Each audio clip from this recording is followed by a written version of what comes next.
Matt Bonaparte and Brad Klein back with another very special episode of Locked On Syracuse. We've got JP Estrella with us in the Restream room today. It's all on Locked On Syracuse, and it's right now. You are Locked On Syracuse, your daily podcast on the Syracuse Orange, part of the Locked On Podcast Network. Your team every day.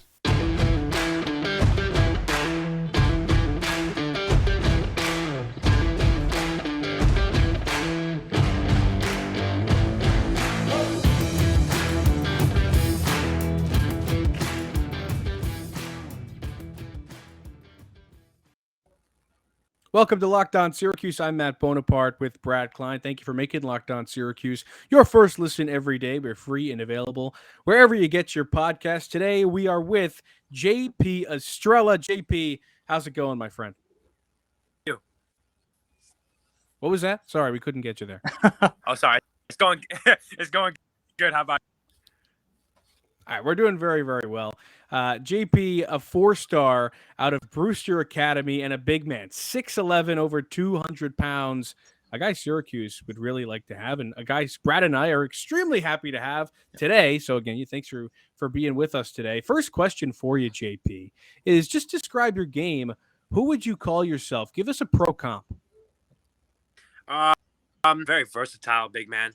I can kind of see myself along like Porzingis, that type of room, but mostly Porzingis. Shoot the ball at a high clip very well. Pass off the perimeter really well. I can handle the ball also very well. Pretty much do a little bit of everything.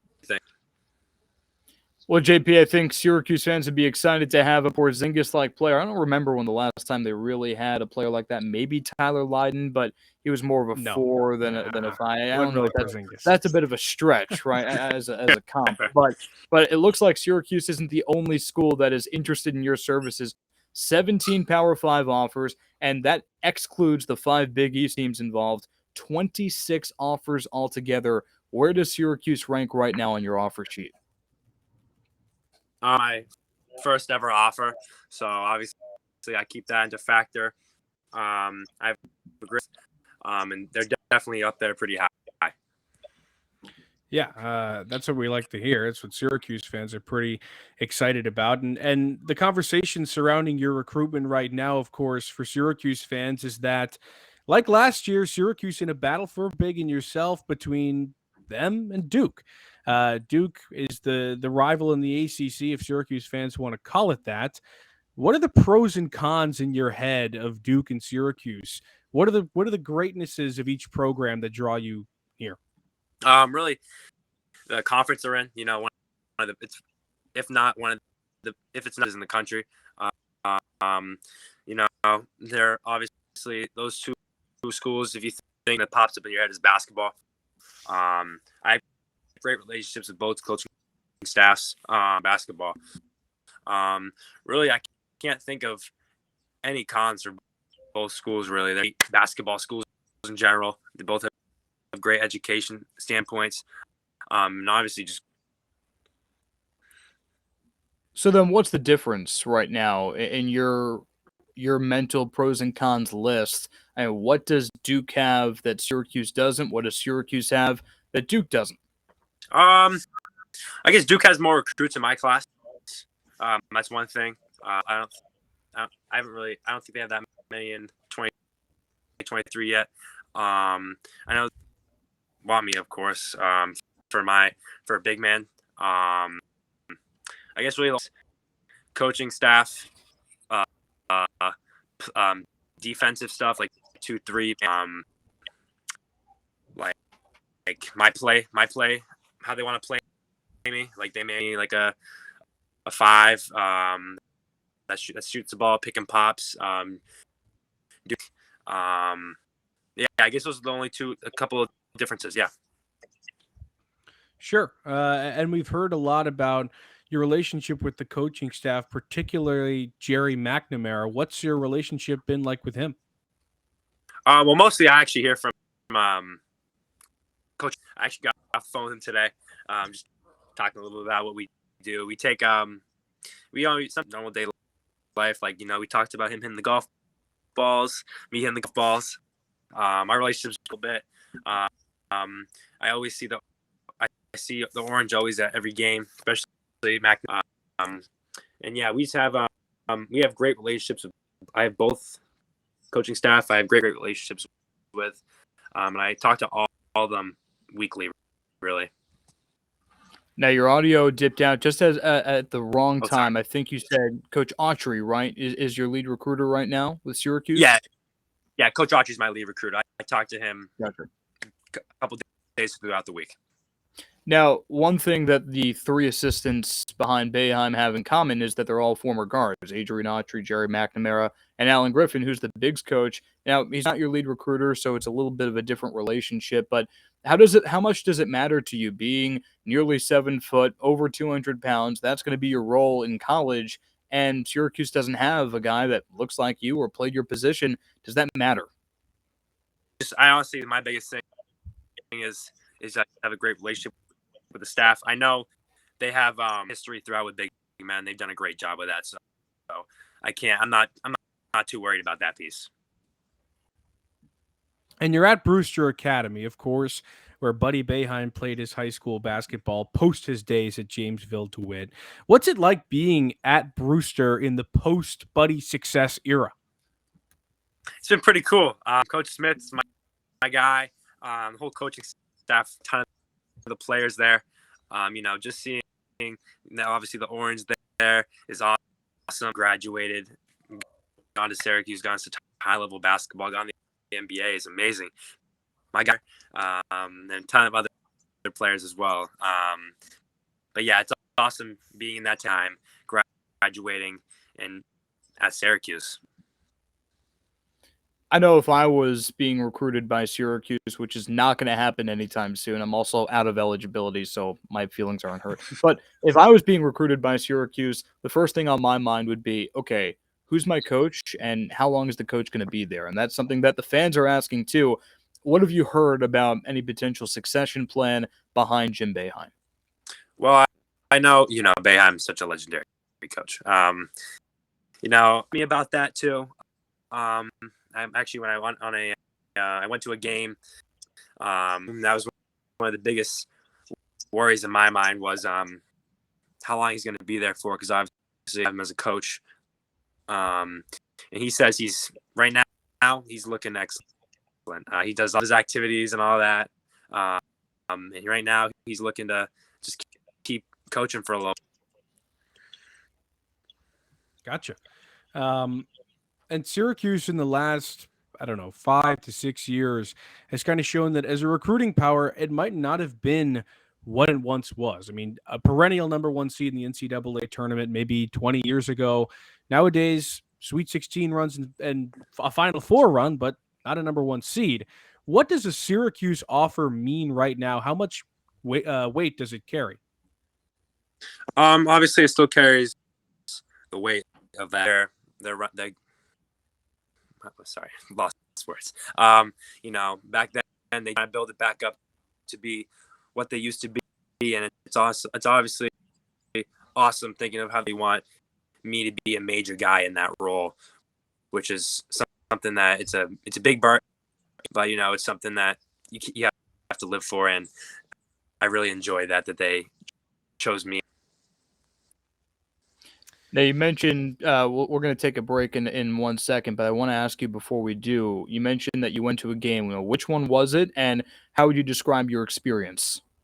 Went to the Colgate game. Brutal. Sadly, they lost. Wrong choice. But still, it was a great game. The atmosphere there was crazy.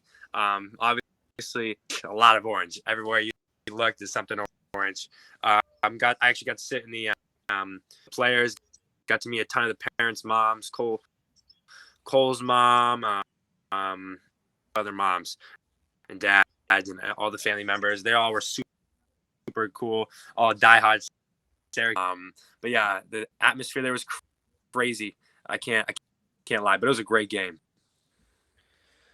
Well, JP, if you're having any car troubles, let me tell you about Rock Auto, because this episode is brought to you by Rock Auto. With the ever-increasing numbers of makes and models, it's now impossible For your local chain auto parts store to stock all the parts you need, why endure often pointless or seemingly intimidating questioning and wait while the person behind the counter orders the parts on their computer, choosing the only brand their warehouse happens to carry? You have computers with access to rockauto.com at home and in your pocket. Save time and money when using Rock Auto. It's a family business serving do-it-yourselfers for over 20 years. The prices are reliably low for every customer. Go to rockauto.com right now and see all the parts available for your car or truck, right locked on in there. How did you hear about us, Box? So they know we sent you. Amazing selection, reliably low prices, all the parts your car will ever need. rockauto.com.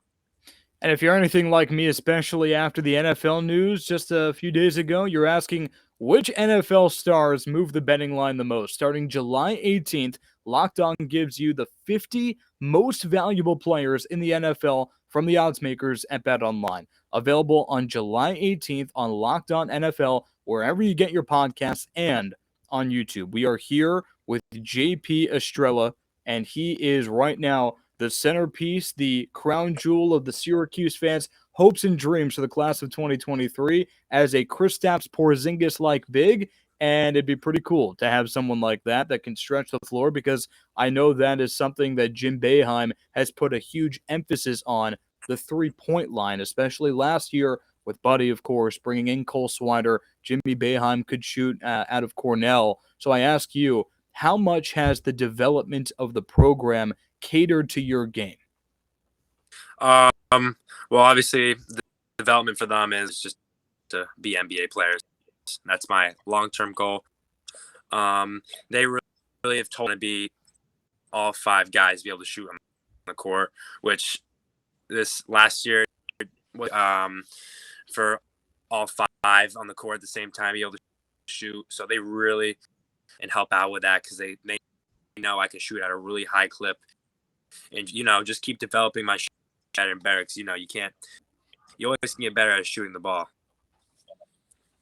And Syracuse's defense, the patented 2-3 zone, is something that kind of comes hand in hand when you're talking about Orange basketball.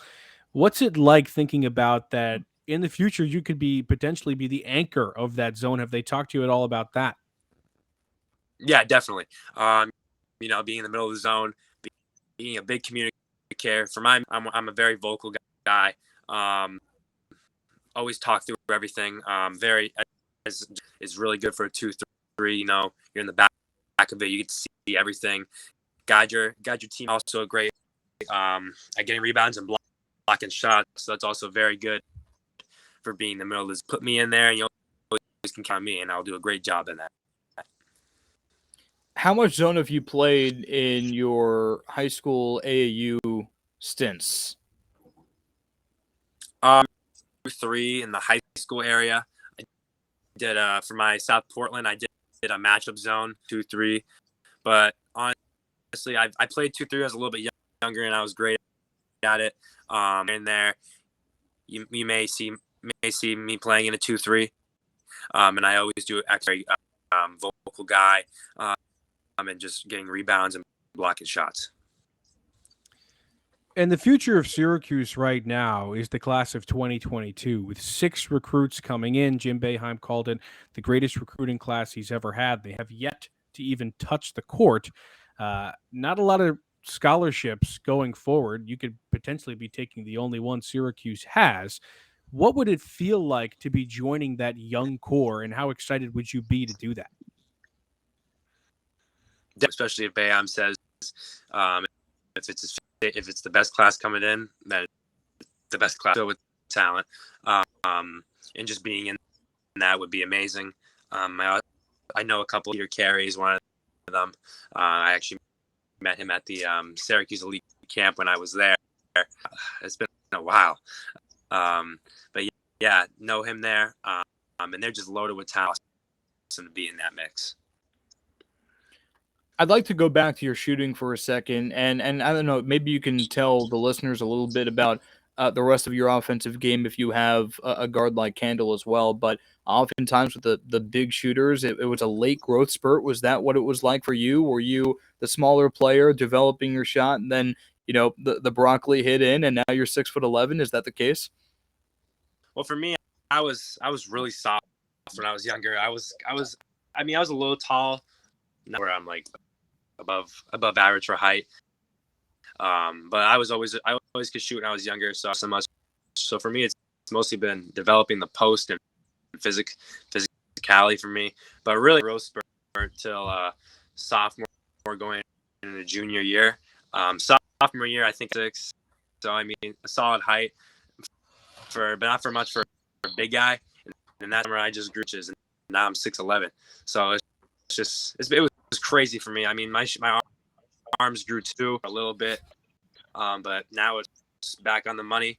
But yeah, my shot's pretty, but I'm still trying to get it a lot better, really better consistency and all that. I'm glad you asked that, Brad, because my next question was going to be, do you come from like Viking parents? I mean, 6'11", that's insane. Yeah, my mom's 6'4", my dad's 6'1".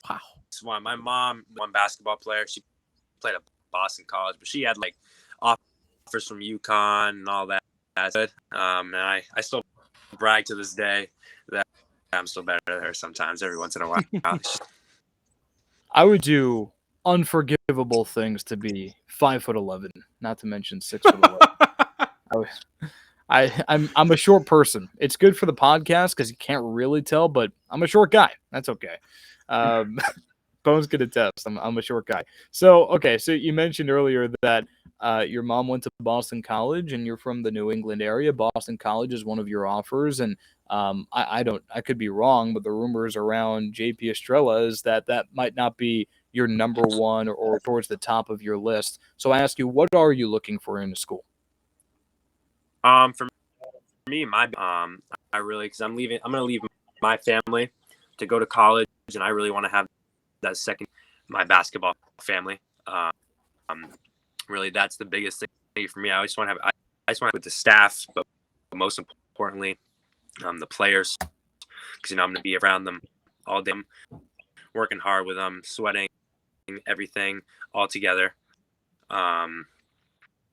Really, so I really am looking into that mostly, and obviously fit for me, like basketball wise, pace game, having me shoot the ball, get into the rim, all that, and obviously just.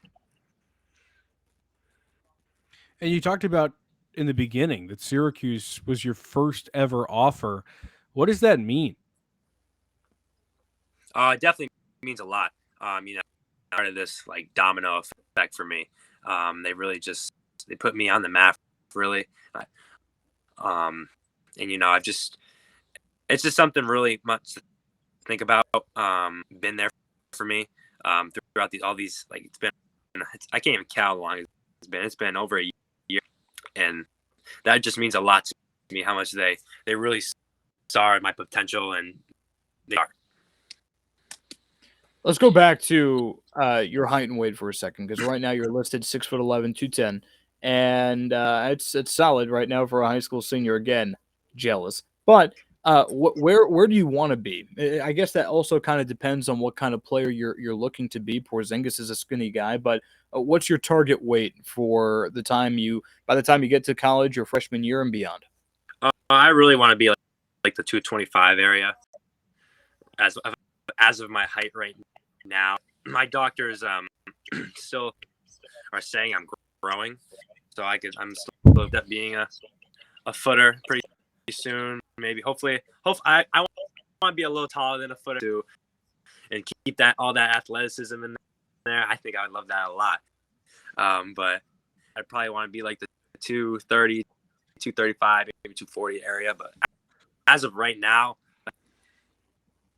Yeah, I feel like 6'11" is almost because I mean you're 6'11", but it's almost like fourth place at the Olympics. Like if you're going to be tall, just be 7 foot, right? That's the way I feel about it. Yeah, so definitely. Do whatever you have to do, within the confines of legality. Eat your vegetables, I guess. That's my tip. I'm sitting here laughing because JP's saying, I just really want to be a 7-footer. And meanwhile, Brad just wants to be 5'7", poor guy. I am 5'7". Watch yourself. I wouldn't call myself 5'8", but I am 5'7". So my question for you, JP, is how many times have you been to campus, and what was the weather like when you got there? I've been to campus twice. And I was there for 2 days. I went on an unofficial visit the day before the camp to that. And then I went to the game, and both days the weather was great. I think it was raining. I'm not 100% positive though, but that's probably it. The weather was great. I've been there twice. Now, whoever lands you, they're going to get a really strong player, and from what we can tell, a cool guy. So that's good. But what are you hoping to improve upon once you get to college, wherever you end up? Obviously, my upper body strength is the thing. Just getting stronger in general. Definitely my shooting something I would.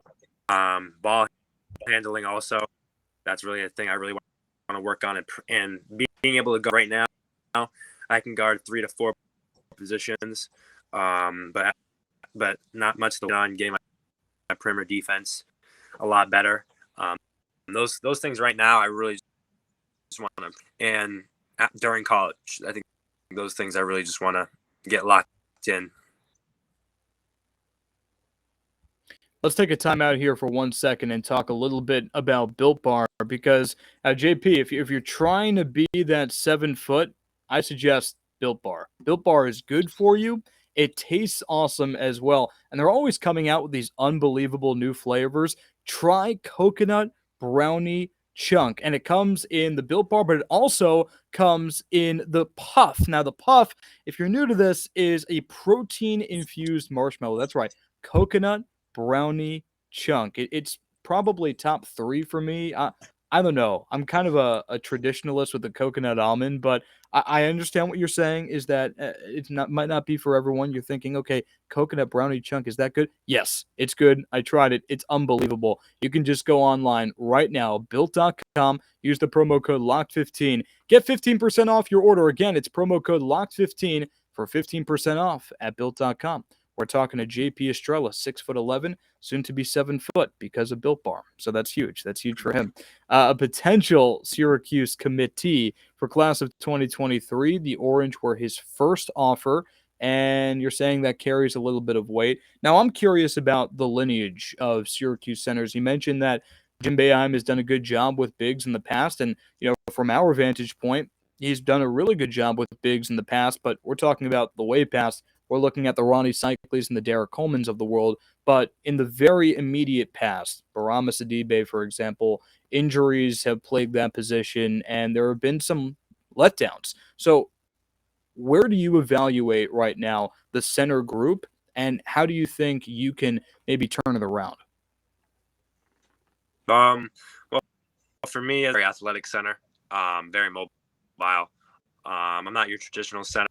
I'm not the one back basket, but I'm still the super physical, getting rebounds guy. I'll definitely on the post, hit you with the baby hook, both sides, fades. I still have all the post moves, stretch the floor really well. I'm super athletic and mobile for my size. Get up high, finish over the rim, shoot the ball at a really high clip, and just pretty much just do a little bit of everything. I think for myself, I can help out any program that needs a big man, really. My question, everybody asks you about basketball, JP. Do you have a hidden talent or a hobby? I'm so curious. Do you play the violin? No, I play a little video games here and there when I have time. I love, obviously I'm a big foodie. Why would I even say that? A little bit of TikTok, not too much though, nothing like too crazy. But yeah, video games is probably a little secret, like a little thing I do. I love playing like Apex Legends, Warzone. Honestly, probably when we're done with this, I'll probably do that. I'm not gonna lie. So we're keeping you from that, and he's a real gamer too.